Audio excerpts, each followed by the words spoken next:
the Celtics.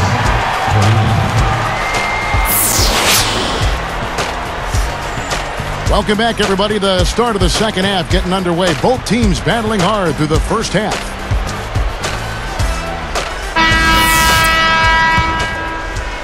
Here is Rondo. Getting underway in the second half. Here's the 5 for Doc Rivers. Rondo and Allen make up the backcourt. Garnett out there with Brandon Bass. And it's Pierce in at the 3 slot. Knocked loose. Shot clock at 5. Here's Rondo. He cans that one. Rondo's got it going here in the start of the second half. The first points in the third quarter for the Celtics. It would be easy to go on at length about Rondo's shot, but one theory is his hands are actually too big, and I think there may be something to that. When you talk about some guys that have struggled shooting the ball, it's almost like he's holding a tennis ball out there. It's an asset in some ways, but maybe in terms of shot mechanics, it's be a little difficult. And keeping us updated from the sideline, let's swing it over to Doris Burke for an update. Hi, Doris. Well, guys, the Celtics have become a tight-knit family under Doc Rivers, adopting the Ubuntu, all for one. We like each other, said Doc, and we almost accept each other as family. And family, when you have a crisis, you yell at each other, you argue, and then you still like each other. He believes the open atmosphere builds a cohesive unit, guys, and it certainly pays dividends on the floor. Back to you. Thank you, Doris. It is easy to see that relationship you talked about with the Celtics. Yeah, you can see it on the floor, too.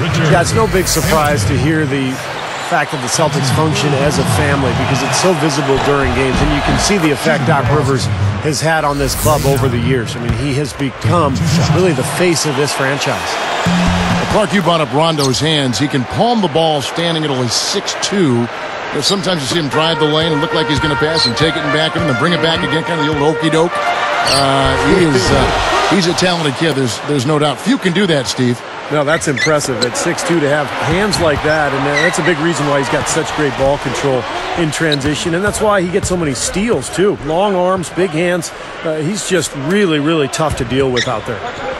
Kicks it out to Allen. Again, the miss by the Celtics. Tough to hit that shot when you got the defense right in your shirt. Hamilton dishes to Rose. Second shot opportunity.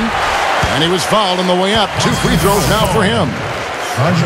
It's on Rajon Rondo. Got just enough of him on the way out to draw that whistle.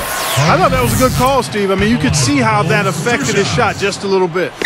Lonnie Brewer's checked in for Richard Hamilton. Well, I like what the Bulls have done the last couple of years. They've really put a nice team together. Carlos Boozer, a great scorer and rebounder down on the block, but he has helped defensively with his teammates, and they really seem to work well together on that front line. And you're asking a lot out of your teammate to try to handle that pass. I don't like that decision at all. And Clark and Steve, as we approach the fourth quarter, still anyone's ballgame. Yeah, exactly right, Kevin. I mean, these teams just simply keep trading baskets, and as a result, trading the lead. Yeah, neither side really able to create much of a cushion at all. So, which team can make a little run here? We'll see. Garnett. Yes! And the foul. It's going to be on Ronnie Brewer. And Boozer, Steve, surrounded by a cadre of long, shot-blocking bigs. And Clark, that can focus now him on providing muscle. Yeah, exactly. It gives him a chance to do his job and to play the role carved out for him. And, right now, scoring and rebounding, that's where he makes his way. You pair him with defenders and shot blockers, well, that's a pretty strong combination, Kevin. It is, you're right. Derrick Rose, the reigning MVP, didn't take his foot off the gas pedal in last year's playoff. He continued his outstanding play. From 11 feet away. Can't hit. Now Chicago takes it the other way. And Brewer kicks it to Noah. Right up. Brewer, good. Brewer's got 7 points.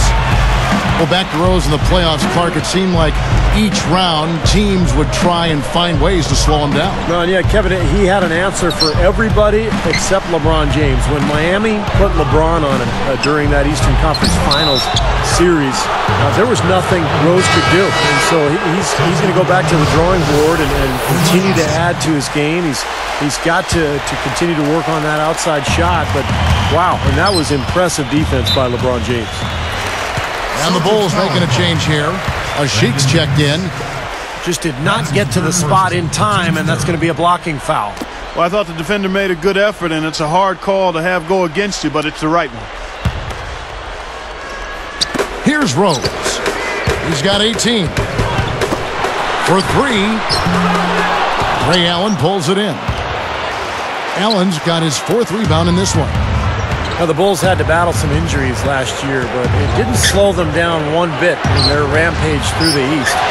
Carlos Boozer missed time early. Joakim Noah missed a large chunk of the season as well, but it didn't slow them down. Rose passes to Boozer. No luck. Excellent D there from Garnett. The Celtics with the lead. Kicks it out to Allen. Passes it to Garnett. Deflects the pass. Out of bounds. And they'll keep possession. And the Celtics making a change here.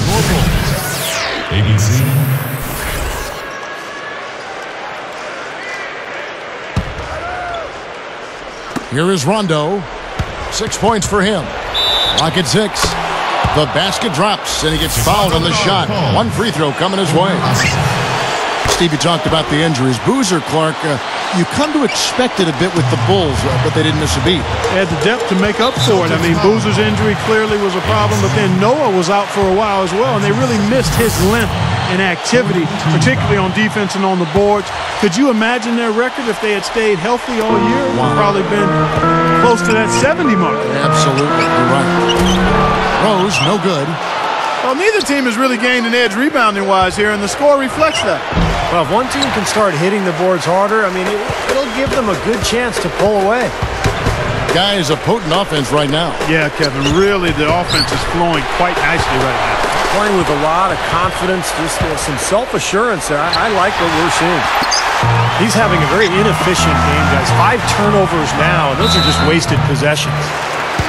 You know, guys, I think the Celtics actually came into the playoffs last season with a little less swagger than usual. I mean, losing Kendrick Perkins in a trade seemed to shake them up a little bit. And with Shaq really unable to contribute due to injuries, a team used to being big inside perhaps felt a little smaller. Here's what Chicago's going with right now.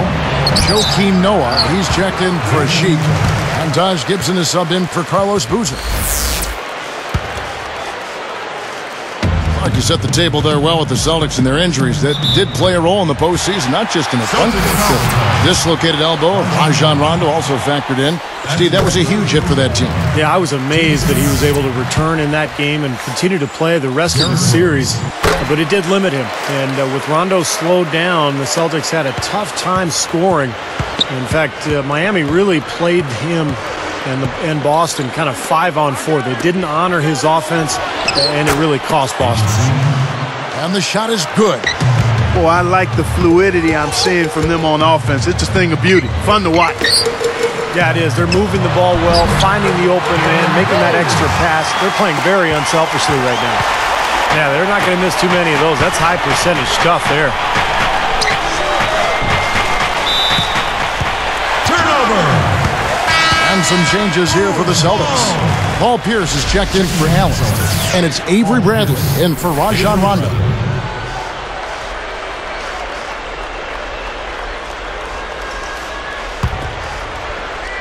Bulls trail by 4. Rose kicks to Gibson. Moving it around. They get the rebound. Kicks it to Rose. Tries again. And they call goaltending. They'll give him the bucket. Rajon Rondo's checked in for Boston.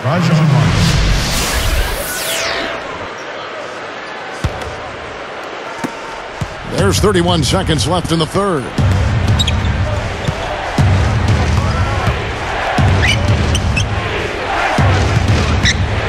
He's covered by Rose. Rondo, no good. He came away empty there, and that's a shot that should probably go down.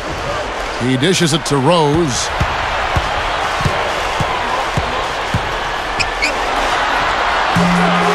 And again, no good by Chicago. Well, he was going to have to get lucky to make that one. Young fella, I think there was a much better option available that time. And as we conclude the third quarter, what a game. Celtics 52.